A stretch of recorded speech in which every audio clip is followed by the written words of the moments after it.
Hello friends, welcome once again at Lit ECT YouTube channel, the one-stop destination for English learning resources.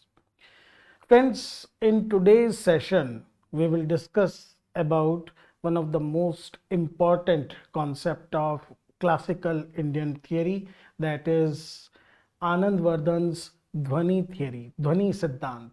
In English, we can also say theory of suggestion. तो चलिए start करते हैं आज का video. First of all, we know that in nearly all schools of Indian philosophy efforts were made, ये कोशिश की गई थी कि there should be an explanation how the meaning is originated, what is the nature of meaning. Now there are obviously difference in their approach, difference in the way they understand the meaning, but one key idea is similar to all the school.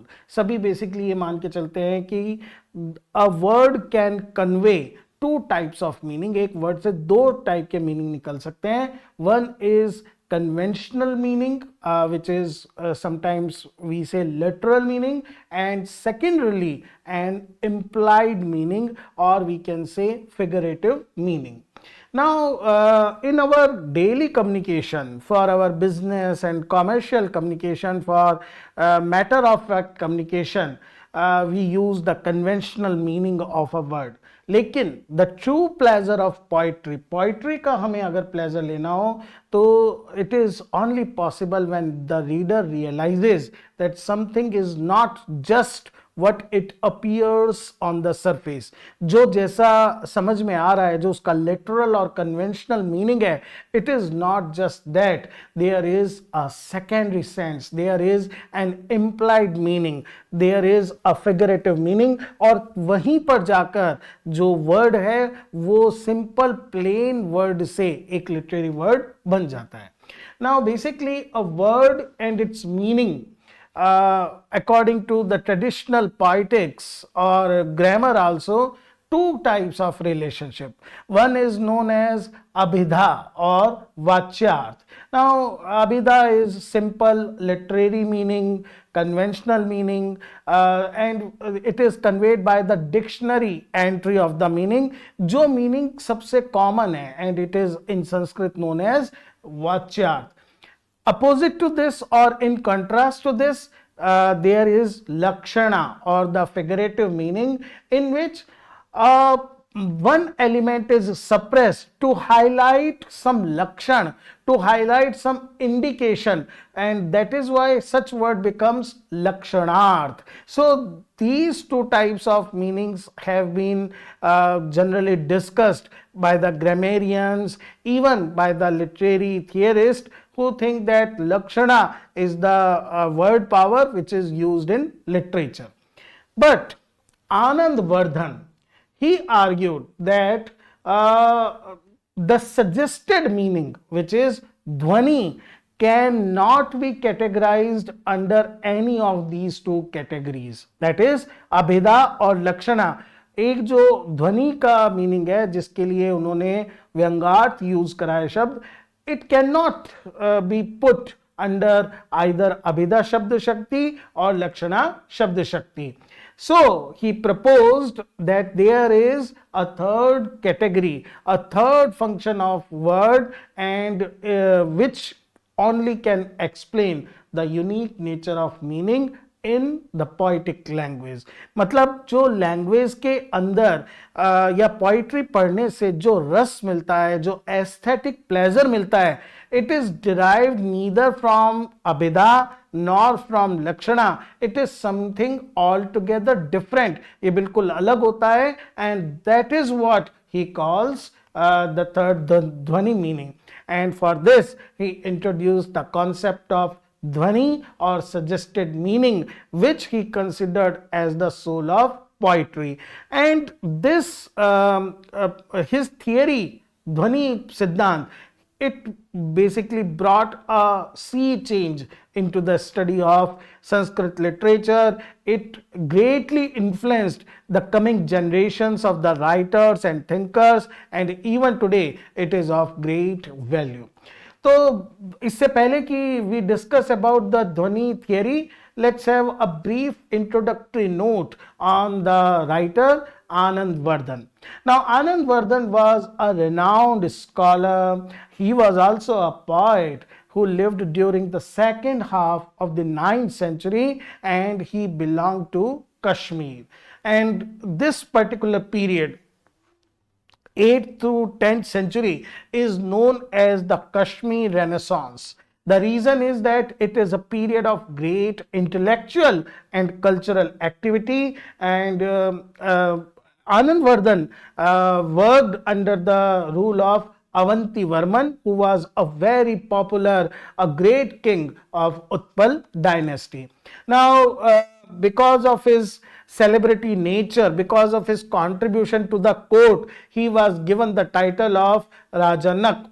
Rajanak is a honorary title, and it is given to a person who through his work, through his art, basically make the king very popular and famous among the all directions, because Anak means drum. So a poet who spreads the fame and glory of a king far and wide, that person is given the title, honorary title of Rajanak. Now, as I have mentioned, Anandavardhana was not just a theorist, he was also a writer, a poet in his own merit. Some of his important works include the Sanskrit Mahakavya Arjun Charit, a narrative work Vishamban Leela, a Lakshan Granth Dhvanyaloka, the Darshan Granth philosophical work Tatvalok, Buddhist philosophical work Dharmottari Vivratti, and a poem Devi Shatak. So these all are works which are attributed to Anandavardhana. But today we will focus on his epoch making, his immensely important, significant work Dhvanyaloka, in which he presented his theory of Dhvani and points out that a reader, in order to enjoy poetry, अगर reader को poetry का pleasure enjoy करना है, he should not limit himself to the surface meaning, and he should go beyond the literal meaning and try to capture the essence, the suggested or the hinted meaning. There is also some debate regarding the title of this work, because in many manuscripts which are preserved, the title is not Dhvanyaloka but Sahridayaloka, light for the connoisseurs. Now, connoisseur or Sahriday is a person who has a very refined taste in arts. Now, अगर हम सहृदय title की तरफ देखें, it becomes very clear that Anandavardhana thinks that literature or poetry is not alone, the pleasure of poetry is not created by the poet only, it depends upon the reader also. This particular work Dhvanyaloka, which is संधि देखें अगर इसके करें ध्वनि plus Alok, which means which enlightens, which put light on the topic, on the concept of dhvani. It is divided into 4 udyots, or we can say 4 chapters, sections, and each udyot is made of, first there is a karika. Now karika is a doctrine, a principle stated in words. Then there is a vrati. Vrati is the explanation of the karika, and then examples. Some scholars are also there who consider that Anandavardhana only wrote karikas. The vrati part is actually composed, or we can say the explanation of the karika was given by Abhinav Gupta, a later scholar, a later acharya, and actually Abhinav Gupta has also written a commentary, a very significant commentary, enlightening commentary on Dhvanyaloka, which is known as Lochan. तो चलिए start करते हैं किस तरह से Anandavardhana discuss करते हैं इस थियरी को. He begins his work by referring to three different views of those who are against the doctrine of Dhvani. देखिए, आनंदवर्धन के टाइम में there were critics who considered that there is neither use nor any purpose of a new theory of word and meaning. तो उन तीन views को Anandavardhana one by one mention करते हैं.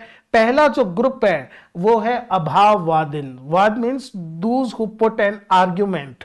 तो abhavavadin were those critics who thought that dhvani does not exist. ध्वनि नाम के किसी कॉन्सेप्ट का एग्जिस्टेंस है ही नहीं. अकॉर्डिंग टू सच स्कॉलर्स, गुण एंड अलंकार, these two are the sufficient markers to understand decorative element in a poem. मतलब गुण और अलंकार के मीडियम से ही हम किसी पोएम को अप्रिशिएट कर सकते हैं, उसका आनंद ले सकते हैं. Also they pointed out that no earlier acharya have given any information, any definition regarding Dhvani. So obviously it cannot have any existence earlier. The second view was that of Bhaktavadins. Bhaktavadins were those who proposed that there is no separate theory, there is no need to have a separate theory regarding Dhvani because it is part of Lakshan. So if we study about the Lakshanarth, we are actually studying about the Dhvani also. These were Bhaktavadins. And third view were of those critics who were called Anirvachaniyata-Vadins. Now, Anirvachaniyata-Vadin were those critics who refuse to accept the theory of Dhvani because they thought that Dhvani is such an abstract concept, it cannot be explained, it is beyond the scope of words. They actually consider that Dhvani is related with Param Brahm, तो वो कभी भी human language के द्वारा express नहीं किया जा सकता, वो अनिर्वचनीय है, it cannot be expressed. तो ये तीन जो schools थे, they were against the theory of Dhvani. Now, Anandavardhan replies the objections of these schools one by one to establish his doctrine of Dhvani. First of all, those अभाववादिन्स जो ये कहते थे कि there is no existence of Dhvani, तो Anandavardhan replies that you should not think that there is no mention of Dhvani by earlier acharyas. Earlier scholars also believed that the soul of poetry is suggestion. जो काव्य की आत्मा है वो ध्वनि ही है. इसके लिए आनंदवर्धन एक कारिका बताते हैं, काव्यस्य आत्मा ध्वनि रीति बुद्धैर्य सम्मामनात् पूर्व. मीन्स ध्वनि was declared earlier. पूर्व मीन्स earlier हो गया. soul of poetry काव्यस्य आत्मा by learned person बुद्धैर्य.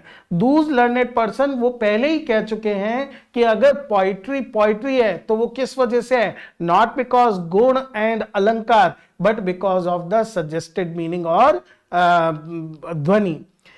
Now second critics, those who consider that Dhvani is just another type of Lakshan. तो Anandavardhan points out that Lakshan is indicative meaning while suggestion is Pratiyaman Arth. Now suggestion is Pratiyaman and indication is Lakshan, and these two meanings are different from each other. And he says that suggestion is at the heart of poetry, and it is not just as Abhida is the simplest, Lakshana is the symbolical, but Pratiyaman or suggestive meaning is the highest form of meaning. Indication is important. Indication से भी थोड़ा सा वाक चातुर्य निकल कर आता है, थोड़ा सा वर्ड प्ले बनता है, but it can be only a secondary function of language and it cannot match the depth, the intensity, the aesthetic experience that Pratiyaman Arth generates or suggestion generates. Now last, the अनिर्वचनीयतावादी जो थे, those who said that ध्वनि cannot be defined. तो Anandavardhana says okay let me define ध्वनि. तो वो क्या ध्वनि की डेफिनेशन देते हैं? यो अर्थ सहृदय शलाघ्य काव्यात्मेति व्यवस्थित वाच्य प्रतिमान आख्यो तस्य भेदावुभो स्मृतो. Means yo earth, that sense, सहृदय श्लाघ्य, a person who has we can say who is sensitive or who has refined taste, and shlagya, who is also very intelligent, is kavyatmeti, is declared to be the soul of poetry. The denotative or vachya and the suggestive or the pratiyaman akhya tasya bheda vubho, these are two smrito part aspects of this particular meaning. So Anandavardhana ने clear कर दिया है कि जिस शब्द को सुनकर, जिस लैंग्वेज को पढ़कर सुर हृदय और श्लाघनीय या फिर जो लर्नेड क्रिटिक्स हैं वो एंजॉय कर सके, वही जो अर्थ है दैट इज द काव्य से आत्मा, वो काव्य की आत्मा है. और इसके दो पार्ट होते हैं, एक वाच्यार्थ और उससे ऊपर इसका जो प्रतीयमान अर्थ होता है. तो when now Anandavardhan says I have defined Dhvani, so their argument that Dhvani cannot be defined or it is beyond the scope of words, it is also automatically refuted. Now Anandavardhan further elaborates his definition of Dhvani in these words: Yatrarth shabdo va तमर्थम उपसर्जनीकृत स्वार्थो व्यंगत काव्य विशेष स ध्वनि रीति सुरभित कथित. It is, हो सकता है थोड़ा सा डिफिकल्ट लगे but it is very easy. यत्रार्थ, वेयर एवर, जहां पर भी, शब्दों व तमर्थ, the literal meaning of the word और literal sense of the word is उपसर्जनीकृत, इज एबेंडेंट, उसको त्याग दिया जाता है. while the व्यंगत और द सजेस्टेड और implied meaning becomes the काव्य विशेष, प्राइमरी फोकस, मेन फोकस उस पर हो जाता है. तो जो सुरभि, जो विद्वान लोग हैं, कथित, वो कहते हैं दैट इज द ध्वनि और that is the suggested poetry, इसी को माना जाता है. तो अगर आप इसको इस तरह से पीस में, टुकड़ों में बांटकर पढ़ेंगे, now you can easily understand, even those who are not the students of Sanskrit, वो भी ये समझ सकते हैं कि किस तरह से आनंदवर्धन बताते हैं कि ध्वनि के अंदर लिटरल मीनिंग होता है लेकिन उसे एबेंडन या त्याग दिया जाता है, और जो फिगरेटिव या व्यंग्यार्थ होता है उसको हम मेन फोकस में रखते हैं. सो for Anandavardhan, the suggestive meaning of language has greater significance in poetry compared to the literal or denotative. ये तो बिल्कुल easy बात है. For Anandavardhan, literal meaning is just a stepping stone, लेकिन जो सारा importance है literature के अंदर वो suggestive meaning का है. Now, this suggestive meaning is not found everywhere. It is found only in the words of great poets like Valmiki and Vyas, and stands out prominently, and it surpasses all other external elements like गुण and अलंकार. ये सारे elements क्या हो जाते हैं, ये subsides हो जाते हैं, ये हट जाते हैं, और सबसे शाइनिंग एलिमेंट जो रहता है वो सजेस्टिव मीनिंग या ध्वनि का रहता है. Now there is one important thing to consider according to Anandavardhan. All implied meanings cannot be classified as ध्वनि. ऐसा नहीं है कि जब भी implied meaning होगा तो वो ध्वनि होगी. नाउ ध्वनि होने के लिए सबसे प्राइमरी कंडीशन वो है that it should suggest something new and unconventional, means it must attract the attention of the reader and it must make the reader think, wow, that is something unique, ऐसा मैंने पहले कभी नहीं पढ़ा. Only that word, Anandavardhan says, only that word which conveys a charm, जो एक ऐसा charm, एक ऐसा meaning convey करे, incapable of communication, जो किसी और एक्सप्रेशन के द्वारा कम्युनिकेट नहीं किया जा सकता, and which is pregnant, which is full of suggestive force, then it is only then it is suitable to call such meaning to be suggestive. तो इसके लिए आनंदवर्धन एग्जाम्पल देते हैं वर्ड लावण्य का. Now lavanya is literal meaning is having some qualities of lavan or salt, but obviously it is used to describe the beauty of a woman, and so its secondary meaning is charm. But तो implied meaning तो है, लेकिन this second meaning is so often used that it is now no more novel, no more unique, and it has become a standard part of everyday language. Such words where secondary meaning has lost its originality due to this common use, they are referred to as nirud lakshan or dead metaphors, and they cannot be included into the suggestive meaning. So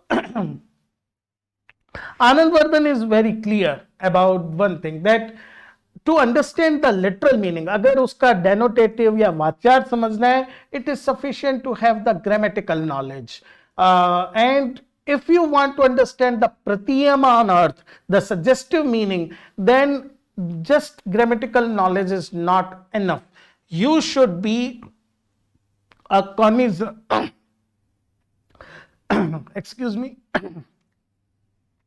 A connoisseur is a person who is a sahriday or who share the same sensibility as that of poet. Only then it is possible. Now, अब तीन चीजें clear हो गई कि किसी चीज को ध्वनि कहना है, किसी वर्ड के अंदर ध्वनि या सजेस्टिव मीनिंग है, तो it must have a suggestive element.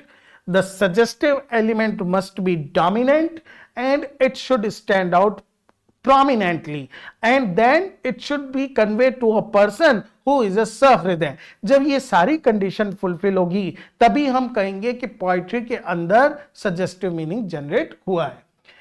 लेकिन इसका मतलब ये नहीं है कि डेनोटेटिव मीनिंग या वाच्यार्थ का कोई रोल नहीं है. In order to understand the suggested meaning, it is important that we should first understand the primary meaning of a word.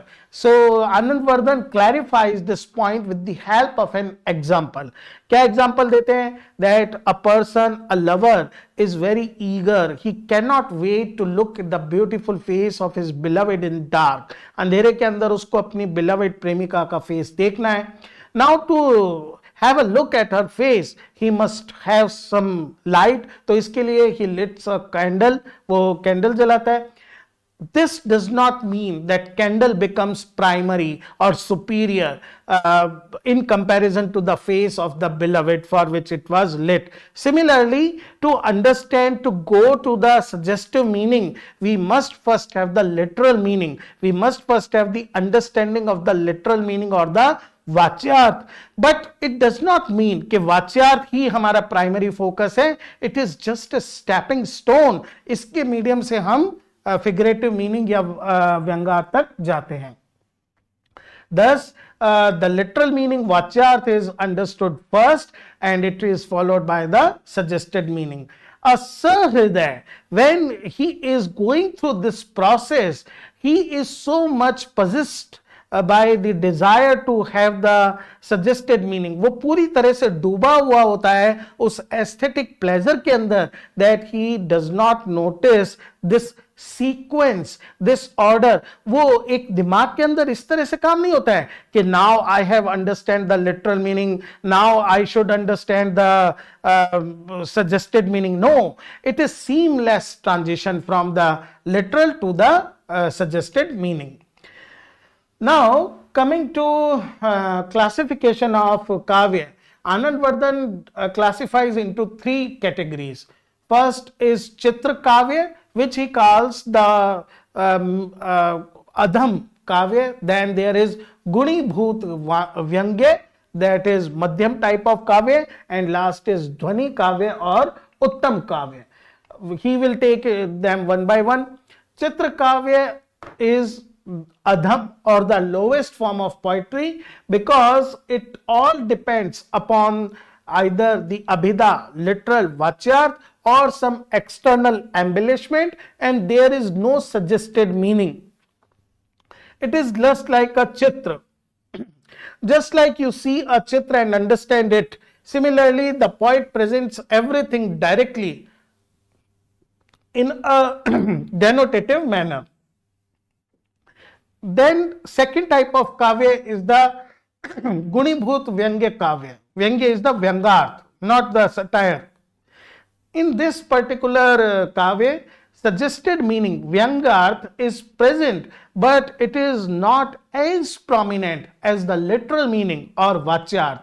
So the poetic qualities and figure of speech, they are primary, they are more important to the suggestive meaning. That is why it is Gunibhut or the medium type of kavya. He gives an example. He says that the twilight with twinkling stars became brightened by the sudden appearance of a red glowing moon. The brightness was so intense that the darkness in the east faded away unnoticed.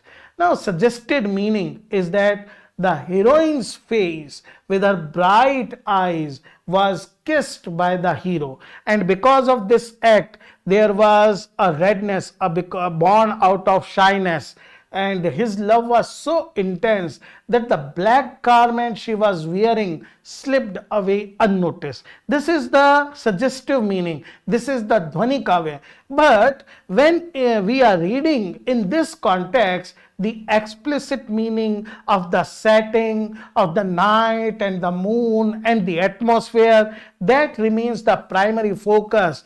The reader is hardly able to jump from this meaning to the suggested meaning. So suggested meaning plays a secondary role. So this type of kavya is Gunibhut Kavya. Coming to the highest poem of poetry, Uttam Kavya, Dhvani Kavya, is where the meaning, suggested meaning is the most dominant and most important element. Suggested meaning here becomes the soul of the poem and evokes a deeper aesthetic experience. It is rasa swadan hota hai jiske andar, and it cannot be expressed directly. Now he further categorized Dhvani Kavya into three types. These are, first is Vastu Dhvani, second is Alankara Dhvani, and last one is Rasa Dhvani. In Vastu Dhvani, the suggestion of the subject matter or the idea predominant, means the Vyangarth comes from the subject matter itself. The literal meaning of the subject matter can either be an injunction. Injunction means to try to promote or vidhi something, to try to give somebody okay, ki yes, do this, and or it can be prohibition or nishedh, to try to stop someone from doing something. Now the suggested meaning can sometimes be completely opposite to the literal meaning. So that is, explicit meaning may appear to instruct or encourage or injunction a particular action, that is literal meaning, but the implied meaning may actually discourage or prohibit it. So that is a Vastu Dhvani, because it is based upon the subject matter. You will better understand with the help of an example. A woman meets her lover on the banks of the Godavari river. A holy man also approaches to bathe, but he is afraid of a stray dog nearby. The woman tells the holy man that he need not fear the dog because a lion is present which will kill the dog. So basically what is the story? Holy man को वो women जो अपने lover से मिलने आई है वो कहती है कि there is no need to be afraid of this dog क्योंकि there is a lion also who will kill the dog. Now obviously literal meaning is that man can move around, he can take his bath, आराम से नहा सकता है, but the implied meaning is that if you are afraid of dog, then what will happen when the lion will come? So you should run away from there. So you can see किस तरह से literal meaning का opposite meaning suggested meaning है. It is example of injunction, जिसमें कहा तो जा रहा है किसी चीज के लिए, आपको बोला तो जा रहा है, but actually उसके लिए आपको prohibit किया जा रहा है. इसके अपोजिट के अंदर होता है लिटरल मीनिंग, जो वो तो ऊपर से प्रोहिबिशन करे, मना करे, लेकिन जो इंप्लाइड मीनिंग है वो एक्चुअली में क्या करे, एनकरेज करे. So Anandavardhana gives another example. A woman lives with her blind in laws while her husband is away. A traveler stays at her house. She instructs him to notice where the beds of the family members are and warns him not to approach her bed by mistake during the night. तो जो literal meaning है वो clear है कि वो उसको मना कर रही है कि तुम मेरे बेड की तरफ मत आ जाना, इंडिकेट कर रही है कि वहां पर मेरा बेड है, वहां मत आना. But obviously the suggested meaning is that she desires him to come and meet her secretly and actually indicating that is her bed. यहां पर हम देखते हैं कि जो लिटरल मीनिंग है वो प्रोहिबिशन है, जबकि सजेस्टेड मीनिंग उसका अपोजिट है. So these two are the examples of vastu dhvani. Yes, there is one more example where the suggested meaning can be entirely different from the literal meaning, जिसका कोई link ही नहीं है. Now, whose rays is not aroused when one sees the lower lip of his beloved being hurt? You who are habituated to smell the lotus flower with the bee inside, being indifferent to my caution, face the situation now. This is a dialogue conversation between two friends, and literal meaning is basically a beloved lip and a lotus flower with a bee, and जो साथ में person है उसकी friend है वो कह रही है कि your lover will be very angry to look at your lower lip because it has been bitten by the bee. लेकिन suggested meaning जो है, lady's friend is warning her about the consequences she may face from her husband if she continues to meet her lover.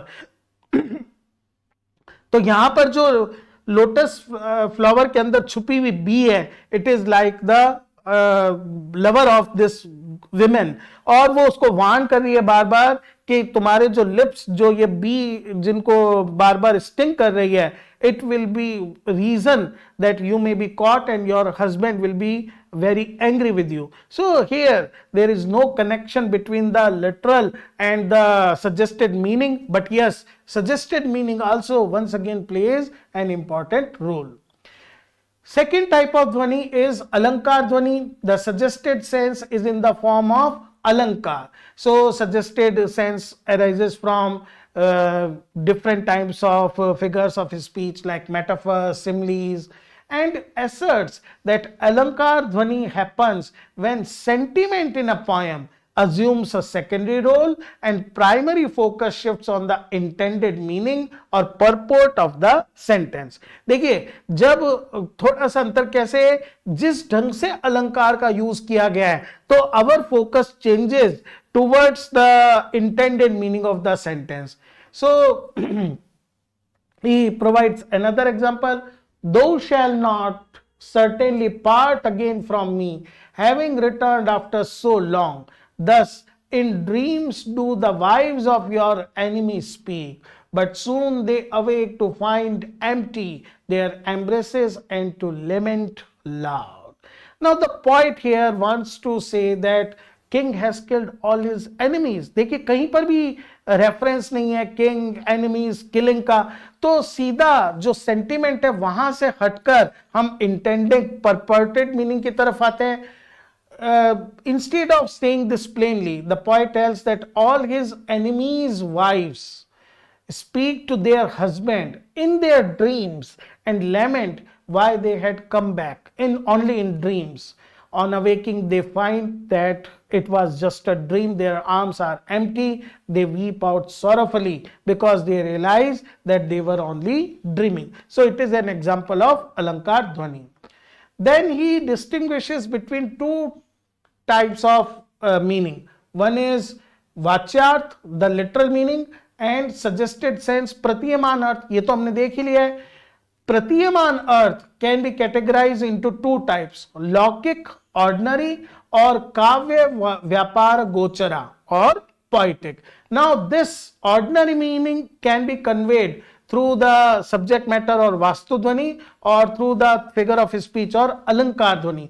But Kavya, Vyapar, Gochara, or the proper poetic suggested meaning can be expressed only through Rasa Dhvani. That is, देखिए, ध्वनि काव्य काव्यों में श्रेष्ठ और रस ध्वनि काव्य ध्वनि काव्यों में श्रेष्ठ कहा गया है. which is the real soul of poetry. It arises when the sequence or the order between the literal and suggested meaning vanishes. When you cannot say, like in Vastu Dhvani, कि injunction है या prohibition है, when you cannot say that there is an intended purport अलग है और literal अलग है, where all these differences vanishes and there is just plain rus to enjoy. According to Anandavardhana, the suggested sense is perceived simultaneously with the literal sense. There is no break, there is no sequence, and making the sequence between them unnoticeable. This, when ras becomes predominant ang in poetry, only then it can be called Rasa Dhvani, and it is found only in the great poets like Valmiki and Vyas. Then in the second Udyog, Anandavardhana discusses classification of Dhvani on another basis. That is, first is Avivakshita-Vachya and Vivakshitanyaparvachya. These two are based on, there is further division of these two. We will see them one by one. First, let us understand what is Avivakshita-Vachya Dhvani. In Avivakshita-Vachya Dhvani, which is also known as Lakshana Mool Dhvani, literal meaning is subordinate to the suggested meaning. That is obvious. भाई ध्वनि है तो suggested meaning तो predominant हो गई. The primary focus is on the implied meaning and the literal meaning. वो क्या काम करता है? As a vehicle to convey it. It means we need the vehicle. So अविवक्षित वाच्य को एक उदाहरण से वो समझाते हैं. सुवर्ण पुष्पाम पृथ्वीनी चिंतवंती पुरुषः त्रय शूरः च कृतविद्या च जानाति सेवितुम. तो इसका सिंपल ट्रांसलेशन देखें. सुवर्ण पुष्पाम, there are plenty of golden flowers in this world. Only 3 types of people can gather it. चिन्वंती, इनका केवल जो पिक करना है वो 3 जने ही कर सकते हैं. शूर और वॉरियर, विद्या और स्कॉलर, एंड च जानाति सेवितुम, those who know how to serve.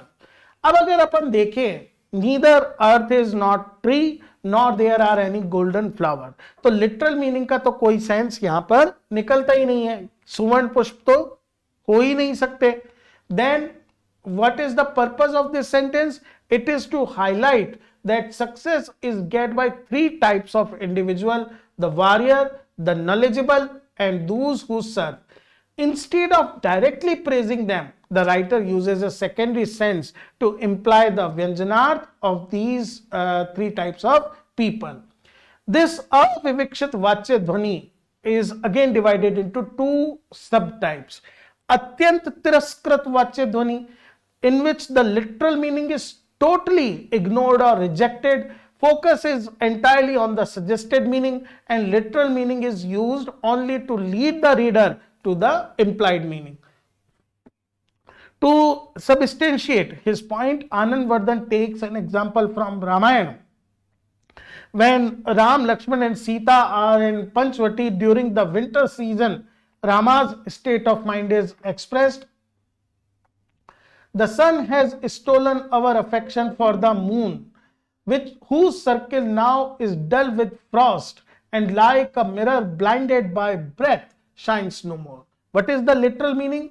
Mirror has become blind by the breath of the air, and winter moon appears to be dull because it is frosted by the cool vapors, or we can say fog, like a mirror which is blinded by the breath. So we can very easily understand, just like in winter season there is a thin layer of fog on the mirror और हम mirror में reflection नहीं देख सकते.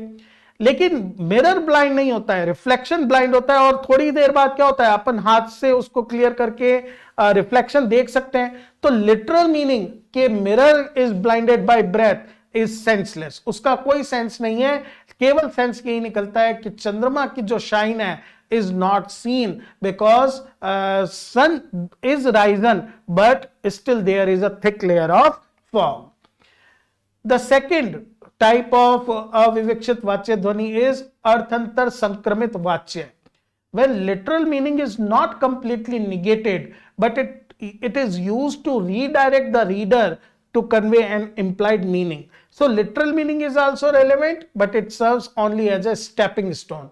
So he takes his own verse as an example. Tada jayante gunaha yada e sahriday grahyante ravi kiran anugrahitani bhavanti kamlani kamlani. Merit do become merits when refined critics consider them so. Lotuses will be lotus only when the rays of sun shelter them. Means अगर आपके पास merit है और अगर real critics जो है वो refined नहीं है तो उन मेरिट्स का कोई वैल्यू नहीं है. जिस तरह से एक लोटस तभी लोटस होगा जब उसके ऊपर सनरेज उसके ऊपर आएंगे, उसको एनश्राइन करेंगे. सो जो अर्थंतर समकृता वाच्य है उसको कैसे क्लियर करता है कि लिटरल मीनिंग, कमल का मीनिंग जो है हमने डिस्कार्ड नहीं करा है, एक व्हीकल की तरह काम करता है हमारे आइडिया को, पॉइंट के आइडिया को और क्लियर करने का लिए. एक और एग्जांपल है नगरम प्रवेशयन्ति कुंतः. यहां पर कुंता मीन्स स्पीयर्स, नगर इज टाउन, प्रवेशति is enter. So implied meaning is an army is entering the city because kuntas symbolizes warrior. So it is not just kunt. तो कुंत तो एंटर कर रहे हैं, literal meaning is there, but it is also implied meaning that it is the soldiers who are carrying those spears, they are entering the city. Next हम आते हैं विवक्षित अन्य पर्यायवाच्य ध्वनि. It is based on denotation and it is called abhidhamula. जो अविवक्षित जो अविवक्षित ध्वनि थी वो थी लक्षणमूला, और जो विवक्षित अन्य परवाच्य है वो है अभिधमूला, और ये रिप्रेजेंट करती है intention of the speaker. It is associated with the evocation of rasa, जबकि जो लिटरल डिस्क्रिप्शन है वो हमारे इमोशनल एक्सपीरियंस को एनहांस करता है. वापिस से इसको दो टाइप्स में डिवाइड करा है. समलक्ष्यक्रम व्यंग्य ध्वनि, दो सजेस्टेड मीनिंग है. समलक्ष्य, it is gradually perceived step by step, पहले लिटरल मीनिंग और उसके बाद उसका suggested meaning. So an example is, O young lady, for how long and with what intensity did the young parrot perform penance or tap to attain the pleasure of your or the redness of your lips, which it now pecks at, mistaking them from a bimba fruit. So a young parrot is pecking at the lips, red lips of a woman, mistaking them for bimba phal, which is very red in its color. Implied meaning is that women's lips are so red and alluring that the parrot mistakes them from bimbo fruit. This is the literal. और यहां से फिर हम suggestive meaning की तरफ आते हैं कि the poet envies the parrot because parrot is able to do what he desires, that is to kiss the lady. तो वो नहीं कर पाया तो parrot ने निश्चित रूप से कोई बड़ा तप किया होगा. Second is असमलक्ष्यक्रम व्यंग्य ध्वनि. ऑब्वियसली इस टाइप की ध्वनि के अंदर जो सजेस्टेड मीनिंग होता है वो इतना डीपली एम्बेडेड होता है टेक्स्ट के अंदर, तो reader without the need of literal meaning सीधा उसको परसीव कर लेता है. एनी श्लोक जिसके अंदर रस और भाव है वो असमलक्ष्यक्रम व्यंग्य ध्वनि का उदाहरण है. इसको एक और एग्जांपल से बताया है, जैसे सहस्त्रदल सूची भेद न्याय, which means needle go through the 1,000 petals, one does not notice how it crosses each petal. Similarly, there are different meaning, one does not notice them and directly experience the rasa. ये जो असमलक्ष्यक्रम वाच्य ध्वनि है ये 8 सब types हो सकते हैं. रसा ध्वनि, भावा ध्वनि, रसा भाषा, भावा भाषा, भावोदय, भाव संधि, भाव सबलता एंड भाव शांति. And then provides an example from Swapnavasavadatta. Trembling with her garment, slipping due fear, casting her distressed eyes in every direction, she was not seen by the cruel and terrifying fire which was suddenly blinded by smoke. The verse describes a woman trembling in fear, her garment slipping and her eye in distress. Reader immediately perceives the emotional intensity. In words का literal meaning समझकर आगे पहुंचने की जरूरत नहीं है. The karun ras of the scene is highlighted without the need to reflect on the literal description. Now in the third Udyog, Anandavardhana explains the concept of suggestiveness in words and sentences, and there the perspective is of vyanjak, word or expression, while in the earlier two Udyog the focus was on vyangya or the suggested meaning. Then he talks about the importance of auchitya, propriety or appropriateness in poetry, and he also says that there should be only one dominant ras to create a cohesive aesthetic experience. In the fourth Udyog, Anandavardhana uses example from Ramayana and Mahabharata to discuss the literary criticism of these works, and then he says the prominent ras of Ramayana is actually shok or sorrow, though there may be other rasas. Similarly, in Mahabharata there are many rasa, especially viras, but the prominent ras is that of shant ras. So these are the basically four udyogs and their different matter. Sorry. In the concluding part of fourth Udyog, Anandavardhana talks about the concept of samvad or correspondence, which is explained in detail, including its various types. Now, samvad is actually similarity of thoughts as between two poets, or we can say two poets of different times writing on the same theme. It is very natural that there can be coincidence of ideas in the minds of great poets. While it is not fault to use ideas that are identical to those of earlier poet, Anandavardhana is of the point that they should avoid relying on another person's concept. That is very common thing to say, and he should try to write something original. So in the end, we can say that his contribution to Indian literary criticism, especially in Dhvanyaloka, is unparalleled. His concept of Dhvani as the soul of poetry totally revolutionized the way literature was understood and appreciated. And his theory emphasized that the true essence of poetry is not in the literal meaning, but its ability to evoke ras.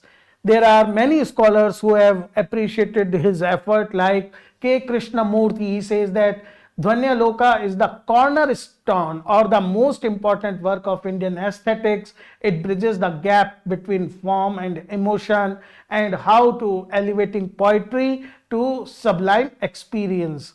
Similarly, another great scholar, S.K. Day, he remarks, Dhvani theory is not just a literary doctrine, it is a profound philosophical insight into the nature of artistic expression. His insights continue to inspire and influence the later generations of Indian poetic critics and theorists, and it is also a very rich testament of Indian literary thought. That's all in today's lesson. I hope I was able to make you understand this difficult concept. For further videos, keep watching